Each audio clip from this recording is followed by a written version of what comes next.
그 성구분이 17세기 이후에 18세기 이후에 됐는데 근데 그 전에도 보면 옷차림 보면은 여성은 뭐 몸매를 강조하는 뭐 코르셋을 입히고 차려한 치마를 입고 남자는 바지를 입고 이런 구분이 있잖아요. 그러니까 그런 구분이랑 여기서 말하는 18세기 이후에 됐다는 그 구분이 어떻게 다른 건지. 그때도 역할은 있죠. 엄마의 역할이 있는데 근데 보면 똑같은 지금 우리가 모든 여자는 어떻게 취급을 해요? 정서적인 그러니까 모든 남자는 합리적이고 이성적이고 모든 여자는 정서적이고 그래서 의존적이고 수동적이잖아요. 근데 산업사회 이전에 계급사회에서는 모든 여자들이 남자에게 피부양자가 아니에요. 지금은 모든 여자들이 피부양자잖아요. 왜냐하면 계급에 따라서 남자로부터 종속되어 있는 종속되지 않은 여자들이 있잖아요. 그래서 그러니까 그 전진하는 페미니즘이라고 우리 여기 여의원 선생님 중 이모키 선생님이 번역한 책이 있는데 그 책에 보면 의존성의 개념이 어떻게 바뀌는지가 나와 있거든요. 한 챕터가 있어요. 그러니까 의존이라는 건 옛날에는 그 봉건사회에서는 의존은 지금 우리는 의존성은 여자한테 할당되는 문제잖아요. 근데 그 당시에는 의존은 여자한테 할당되는 문제가 아니라 계급의 문제였다는 거죠. 그러니까 남자가 누구든지 남자라도 계급에 따라서 의존. 그러니까 이런 그 정서적인 그런 개념들이 시대에 따라 그런 식으로 바뀌거든요. 그 다음에 여성화하는 것도 보면 저기 영국 옛날에 그 인도 지배할 때 인도의 남자들 여성화 표현하잖아요. 영국의 백인 남성이 남성의 기준이라면 이 인도의 남성은 그러니까 피식민지인들의 남성은 남성으로 안 쳐줬어요. 그래서 매우 그 여성적인 측면, 여성화해서 했고, 그거는 우리나라도 마찬가지였죠. 조선의 남성들은. 네. 그래서 이 여성과 남성이라는 구분선이라는 것이 시대에 따라 계속 가고요. 그래서 아까 이제 말씀드린 것처럼 이게 이제 봉건사회에서는 여성들 내부에서도 어떤 여자들은 어떠냐면 피부양자가 아니야. 자기 재산을 갖고 있어요. 근데 이때는 이 여성들만, 그러니까 재산을 갖고 있는 여성은 그 나름대로 피부양자가 아니지만 또 이 여성들 어떻게 하냐면 노동을 해서 자기가 자기 생계를 책임져야 되는, 그러니까 남성의 가치를 갖고 있는 거죠. 그래서 시대에, 그러니까 특정한 시기에 여자들 내부에서도 달라지는 것이 뒤에 오면은 산업혁명 이후에는 모든 여자의 동일한 방식으로 피부양자가 되고요. 그게 나중에 이제 성욕하고도 다 연결되고 그러거든요. 섹슈얼리티 문제하고 다 연결이 돼요. 그러니까 어머니를 만들 때 여성을 무성화시키는 거, 모성을 만들어낼 때 여성을 무성화시키는 것도 같이 가거든요. 초도로, 내시 초도로라고 모성성 리프로덕션 오브 마더인데 우리나라에 번역된 건 뭐더라? 모성의 재생산인가 번역돼 있어요. 그 책이. 그게 뭐냐면 이 초도로가 어디 대학이었지? 거기 이제 정신분석학자였는데 여자들이 왜 엄마가 되는가를 이제 분석을 하거든요. 정신분석 해가지고 이제 원래 의도는 원래 모성이 있는 게 아니라 모성이 이제 엄마 성장과 발달 과정에서 형성되는 것이다라는 거를 말하기 위해서 연구를 한 거예요. 그게 모성의 재생산인데. 그래서 이제 나온 게 뭐냐면 여자들은 초기에 엄마랑 풀리기가 남자만큼 강하지가 않아서 여자들이 훨씬 배려 있고 타인의 감수성을 잘 살피고 뭐 이런 등등 이제 그다음 배려심이 있고 뭐 그다음에 남들하고 친밀성을 잘 맺고 하는, 그래서 소위 관계 지향성이라고 하는 말 혹시 들어보셨어요? 그래서 남자는 개체 지향적이고 여자는 관계 지향적이라고 하는 성 정체성의 구분을 하잖아요. 그래서 어쨌든 여자들이 남들에게 그러고 나서 캐롤 길리간이 여성적 윤리 이야기하면서 여자들은 왜 낙태할 때 왜 항상 이런 경우는 어떻고 하고 그다음에 다른 사람을 신경을 쓴다는 거죠. 왜 질문을 하잖아요. 그다음 하인츠 딜레마도 보면 여자들은 그러니까 행위를 결정하는 데 있어갖고 결정하는 방식이 남자들하고 다르다. 항상 관계를 생각한다. 이게 이제 그 뒤에 뒤따르게 되잖아요. 그래서 그걸 문화 페미니스트라고 하는 일군의 페미니스트들이 봐라, 여자들이 갖고 있는 그런 그러니까 여자들이 갖고 있는 정상한 태도들이 남자들이 갖고 있는 태도들보다 훨씬 훌륭하다. 그래서 그거를 찬양하면서 여성성을 칭송하는 그런 식의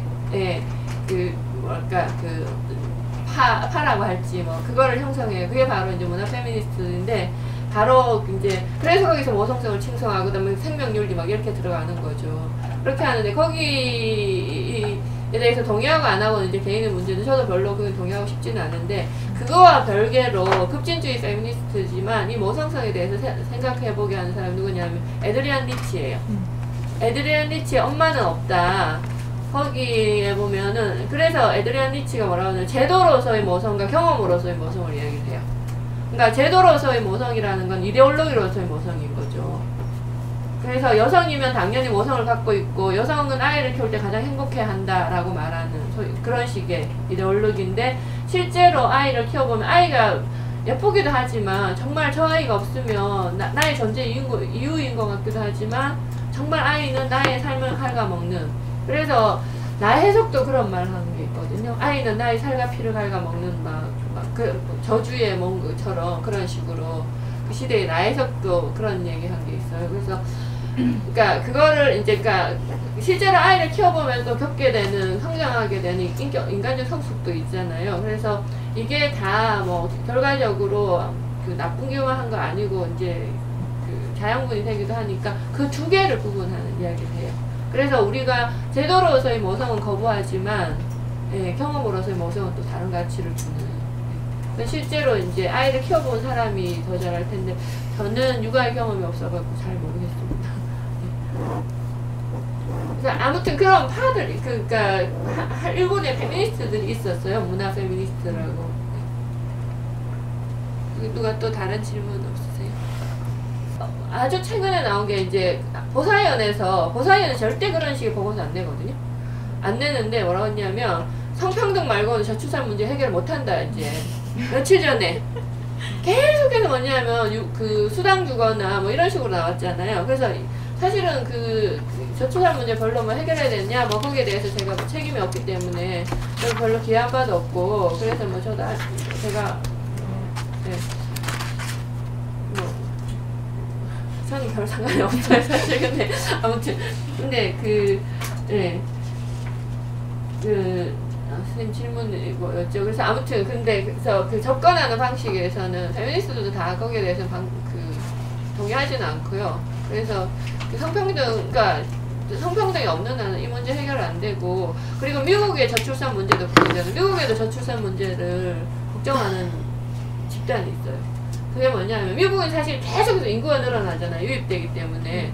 유입되는데 저출산이 된다고 하는 사람들 누구냐면 왜 초기 백인들 왜 그 일부 뭐라 부르는 사람도 있잖아요.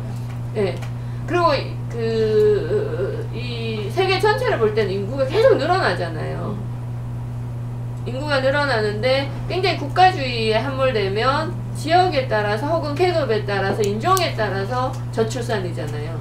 근데 세계의 측면에서 보면 아닌데 그때 이 관계도 어떻게 볼 것인가 하는 문제가 좀 남긴 저 당연히 거기 동의하죠.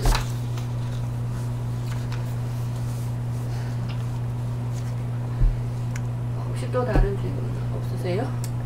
이제 페미니즘을 공부하면 이제 이론적으로도 이제 알고 또 이렇게 속 시원함도 느끼고 하는데 그러면 이제 그 다음에 나의 일상과 실천은 어떻게 할 것인가가 항상 과제로 남는 것 같아요.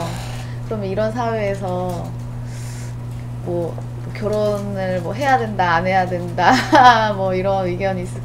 각자의 그걸 몫으로 남겨야 하는지 아니면은 또 뭐 이미 결혼한 사람 중에서 결혼 안 한 사람들한테 너 하지마 절대로 하지마 우리나라에서 결혼하는 건 뭐 지옥에 뛰어드는 그렇죠. 거야 뭐 이렇게 하지만 또 그 사람 입장에서 아니 왜 자기는 했으면서 또 나한테는 하지 말라고 하나 또 뭐 그렇게 뭐 하는 사람들도 있고 그러니까 여러 가지 뭐 그런 서로 주고받는 조언 속에서 어떤 방향성을 가지고 와야 될까 이런 게 좀 요즘에 고민인 것 같아요. 그럴 것 같아요. 근데 저는 개인적으로 결혼 안 한 삶이 저한테는 굉장히 잘 맞고 좋았어요. 아니 하지 말라 안 하고 한 사람 또 뭐라고 할지 모르겠지만 저는 개인적으로 왜냐하면 시간을 오롯이 저한테 쓸 수가 있었고 그래서 저는 되게 좋았고요. 아니 한때 뭐 결혼을 했으면 더 좋았겠다. 그러니까 시기에 좀 따라 좀 다른 것 같아요.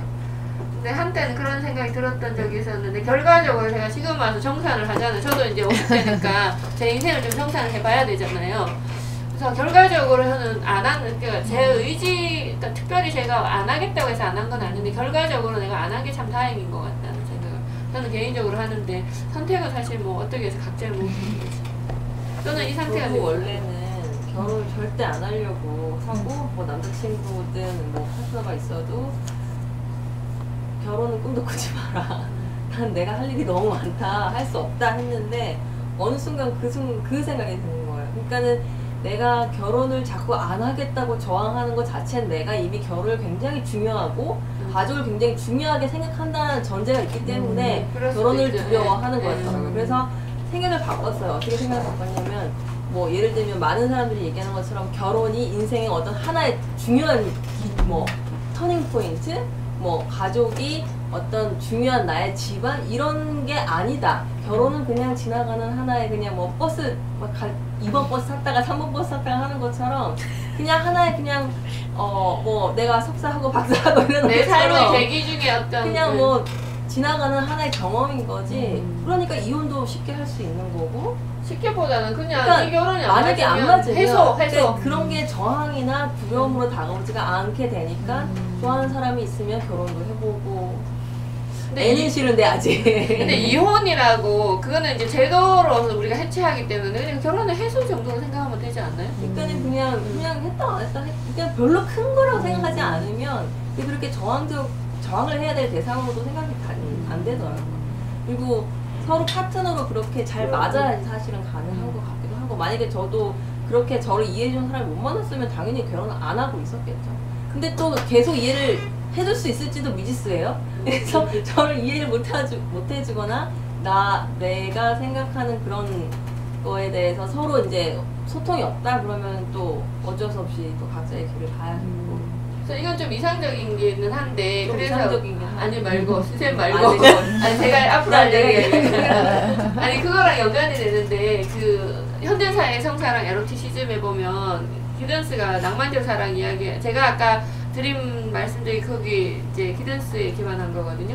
근데 합리적 사랑으로 가야 된다, 컴플루언트 러브라고 해갖고 가야 된다라고 하는데, 그게 뭐냐면 낭만적 사랑은 이성애적 사랑이고 결혼이 목표인 사랑, 산업사회의 구조에 맞는 사랑인데, 그리고 성별 역할이 있는 거죠. 근데 이제 합리적인 사랑은 뭐냐면, 우리가 인구학적으로 되게 변화를 지금 겪거든요. 사람이 100년을 사는데 옛날처럼 결혼이 자동 해소가 안 되는 거예요. 어느 시기에 되면 그때는 힘이 안 되기 때문에 결혼해서 계속 아이를 낳다보면 누구 한 사람이 죽잖아요. 그러면 그러니까 기대 수명이 낮으니까 그러니까 애를 낳고 나면 이 갈등들이 부부 사이에 같이 있게 되면 빈둥지식이라고 하는데, 그때 되게 갈등들이 증폭하잖아요. 근데 아이가 있을 때는 이 아이로 인해서 갈등이 해소되는 측면이 있는데, 약화되는, 아니면 갈등이 약간 좀 어쨌든 해결되는 측면이 있는데, 그러다가 보면 누구 한 사람 죽는 거예요. 옛날에는 여자들도 애 낳다가 엄청 많이 죽었거든. 아니면 남자가 전쟁터 가서 죽거나.